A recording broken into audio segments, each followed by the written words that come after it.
What? I was just waiting for What am I this leaving? one, yeah. But I was like, I came to the other ones and I feel bad if I just didn't go to this one. Smile.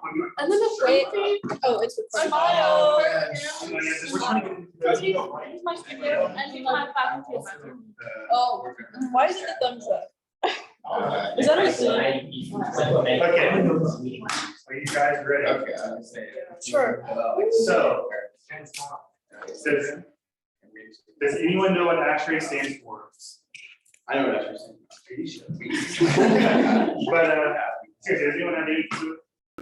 Yeah, I don't either. One Hey, of guys, the I can stands say for it. architect. We'll get to that later. Okay. Space bar. Click on it. There you go. So these are the Ashrae board members. So we have president, vice president, communications. We got the treasurer hiding in the back over there. And then our ICC liaison who's not here right now. And this is Professor Deepa. If you ever see him around, he loves to talk about Ashrae. He currently teaches the EC 1 and 2 classes. Yeah. So, yeah. You want to say? Sure, I'm going to get that. You're all right. So Ashrae stands for the American Association of Heating, Refrigeration, Air Conditioning, and Engineering. There you go. Yep. It's just a long, drawn-out acronym for basically thermal comfort in the building. That could be through passive or mechanical systems, and it's a little sciencey, so it's kind of fun to bring it into the architecture field because most of the time we want to design things, sometimes it doesn't make sense. This helps you figure out the best way to do it in some ways. But one good thing is they've been around forever, like 1895. So they've been around for over 100 years, right? And the only American society believe that it's actually a global organization, like all across the globe.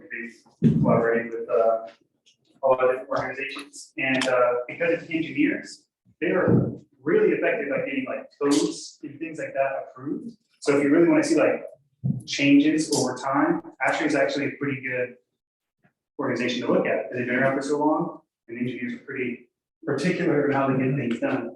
But of course, we're going to spin our way. We're going to spin it our way to make it more architecture friendly throughout the area. Good. Yeah.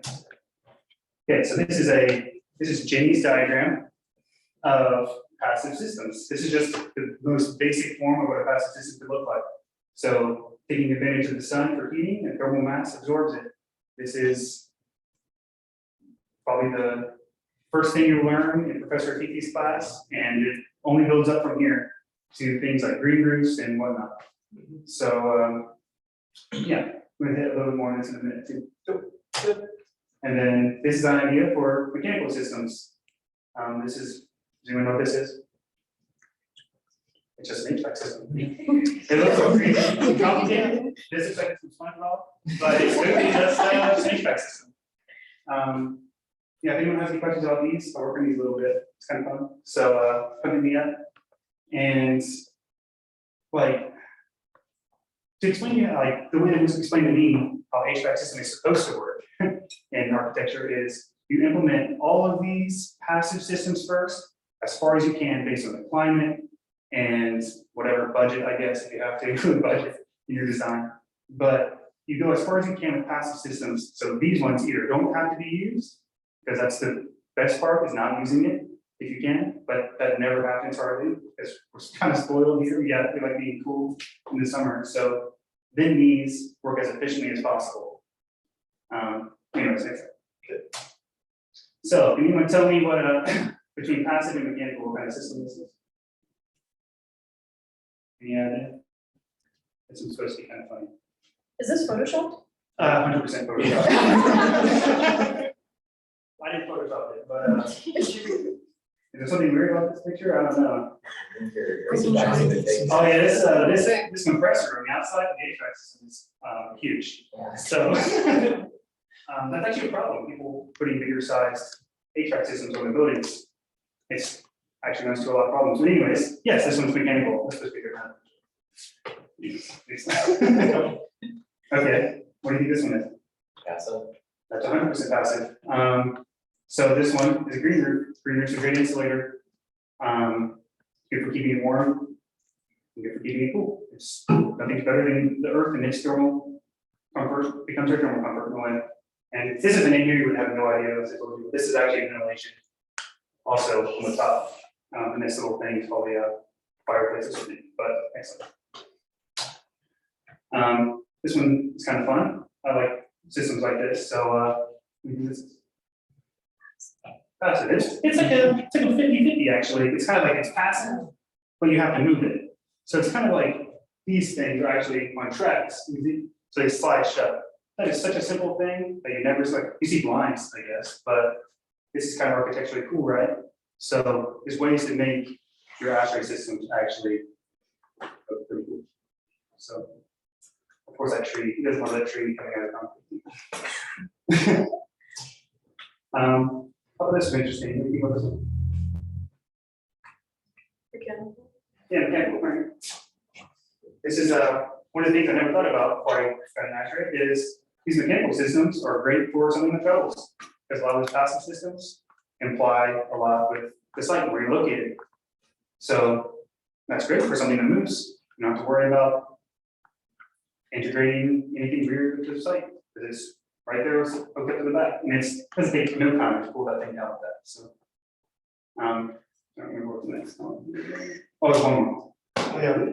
This one is really cool. So what do you guys think? Passive. Passive. Like I would immediately think it's passive, but it's like more complex. It's actually really cool. So this goes somewhere like a desert. This is called evaporative cooling. This is another thing that actually goes all the time. This basically the water that evaporates up, the wind blows it in, and it brings puts some humidity in there, and actually makes it feel cooler when it's a really dry, hot area. So somebody from Ashrae could have been like, "You guys are dumb. Put a pool in front of it, it'll work." You know, I don't know, but I'm just saying that's pretty cool. We can see. Oh yeah, so these are our two events that we do for Ashrae. They're just fun events, and then we build in with the informational stuff throughout the year. So stay tuned. But this is the Sand Arts Festival. You go to Castle basically on Titan. This was huge. Have you guys ever been to either one of these? And these are cool. Yeah, I mean, like there was so many people at these events. I had no idea. It was the first time there for Ashrae. Yeah, there's our safe feed. Those feet and so yeah, here's the last year's board or most of them, I think. So there's Matt back there. He's not right now. And this is our link tree and Instagram. So you'll be able to get to the Instagram from either one of these. The link tree has both, but I think this one looks cool, so I put it up there. And if you want to join Ashrae or get a hold of this, no pressure. Stay tuned on Instagram for our events coming in the future. And does anyone have any questions? Because at least one. I just wanted to add the reason why I joined Ashrae is because it's very easy to get intimidated by the technical things. I personally hate them. I know Faith loves them, but I personally am more interested in the creative side of design. And so what I actually really liked, but I mean I just joined, but actually like so far is being able to kind of get the information from Afifi, like what we're learning in Afifi's class, but in a more digestible way. And also getting built-in tutors. I can ask Gage or Zach or Mac or anyone really that's a part of Ashrae about these questions. We did a psychometric chart for the sidewalk chalk. So that was a really nice intro to a very easy but complex concept of the psychometric chart. So personally, I think it works. I think it's really nice to kind of dip your toes into this really complex water, I'd say. So yeah, that's why I feel Ashrae is actually cool, despite. Yeah, and anyone you talk to about anything that's good design, I'm going to say it has to be supported 2 ways. And one of them could be something, well, your system is actually going to be saving you 52% on your HVAC because you have this passive system in place. They're wow, so that's just another way. What was that? Yeah, I was gonna say, like, my personal favorite thing, about Ashrae is, I think, like, building on what Jenny said about the creative versus the technical side. I mean, SCAD is a very, well known for its creativity, and I believe really good at helping students push the boundaries of their creativity. But another very important part of architecture is also, design for sustainability and all these green systems. And Ashrae gives you that. They, once you're an Ashrae member, you get a monthly little Ashrae journal. They send it to you in the mail. And I mean, it has a lot of cool things, and it does like go into some of these systems, and it's a really great resource and just a really great area to pull knowledge from. So when you're going through your design studios, you have more ideas of how to successfully implement some of these systems just to get an overall better building. And just besides the building stuff, but like you as someone who might be appealing to anyone hiring anybody. One of the professors in my ECT class that I'm in right now, environmental control team, he said that we as architects have kind of let the engineers take over basically all of this stuff, right? It is, there's like engineers in the title, but when they let the engineers take over all that stuff, they basically gave, like, the architects gave up, like, because they used to do stuff like this, and they gave up all of that, like a whole market, basically, thinking from a business standpoint, a whole market of information and stuff that you can actually specialize in. There's an Instagram that I follow, and there's this lady, and she just goes around and does nothing but environmental, like, consulting, environmental control consulting. I don't know exactly what the word is, but it's like consulting for this stuff, and she's an architect. Like, sounds pretty niche, but she does pretty good at that. A lot of people do that. But what else? Got anything I did?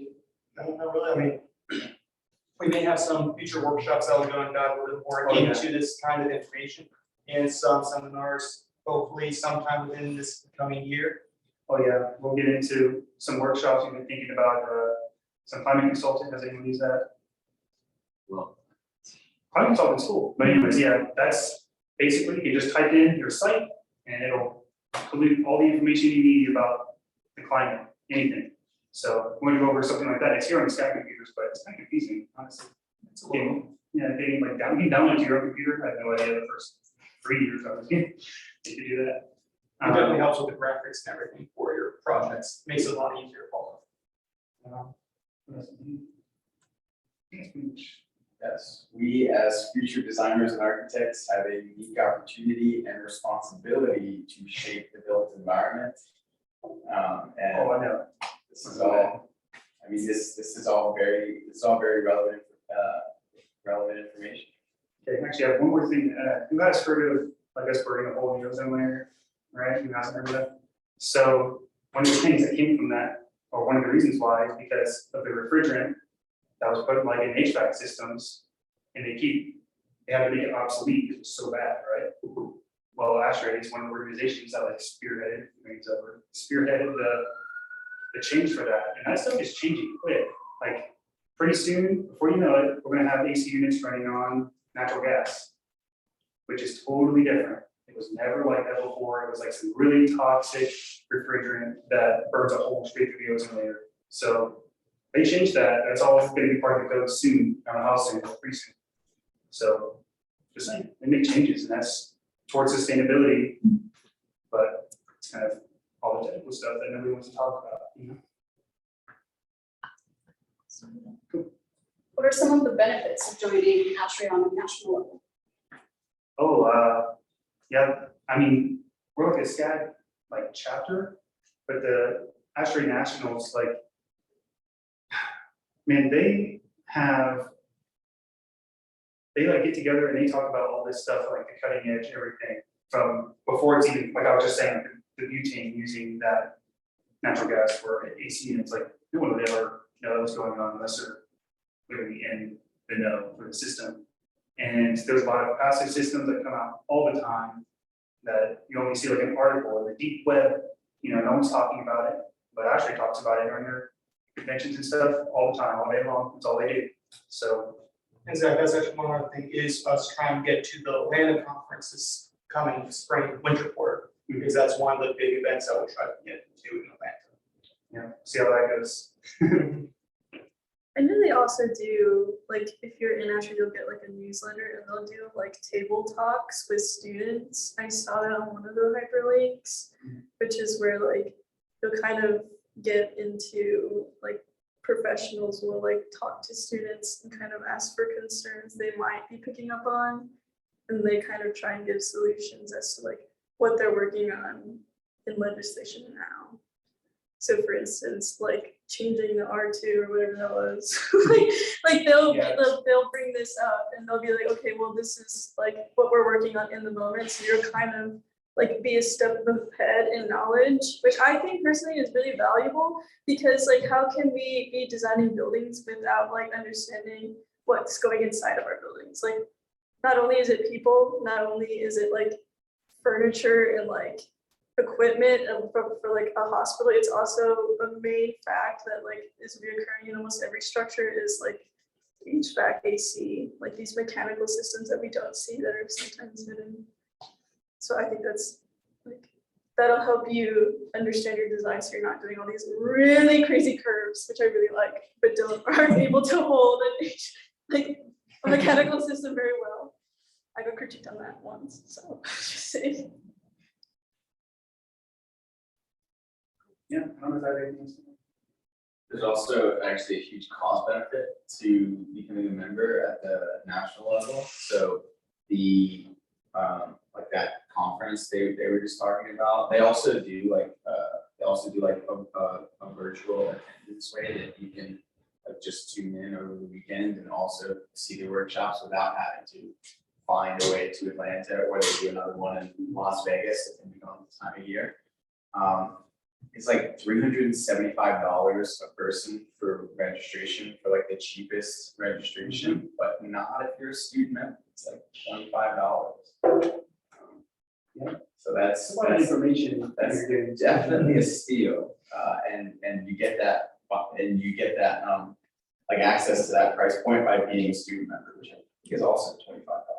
It's like 15 to 25. It's $25. Cool. Any questions? Cheers. We appreciate all being here. Hey, thanks for coming. Zach, next events, what's coming tomorrow?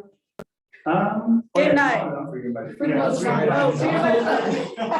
How dare you? If you guys haven't heard this already, we're gonna let it on tomorrow. How dare you speak about Game night on Friday.